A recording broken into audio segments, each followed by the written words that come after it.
Inihayag ng Marcos Jr. administration na handa sila sa pagpapatupad ng 60-day rice import ban na iiral na simula sa unang araw ng Setyembre o sa Lunes.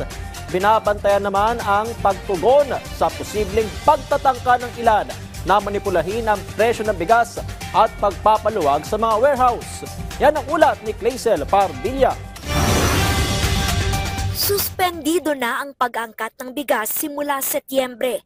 Ibig sabihin, wala munang papasok na mas murang imported rice sa bansa na mas tinatangkilik at nagpapabagsak sa presyo ng palay tuwing panahon ng anihan.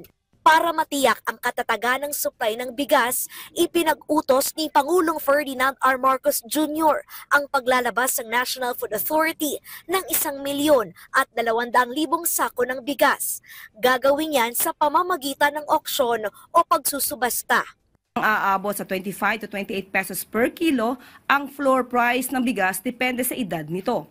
Layunin din ng auksyon na paluwagin ang mga bodega para makapag-imbak pa ng karagdagang supply ng bigas.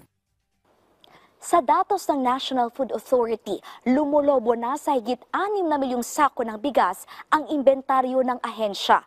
Dito sa Valenzuela Warehouse, may 130,000 na sako ng bigas. 1 hanggang 8 buwan nang nakaimbak sa bodega.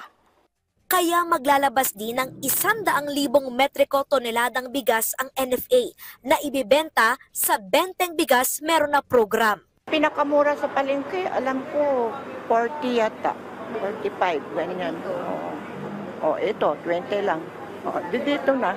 Very good ang ating gobyerno. Pagtitiyak naman ng NFA sa harap ng agam-agam ng ilang grupo ng mga magsasaka na posible itong makapagpababa sa presyo ng bigas. Hindi namin nakikita ang nakaka-apekto sa price ng ng bigas at ng palay. Kung na, sa small portion, ang natapag-supply. Hihigpitan ng ahensya ang pag-monitor sa presyo ng bigas upang matunton kung sino ang mga mapang-abusong balak magmanipula ng presyo nito.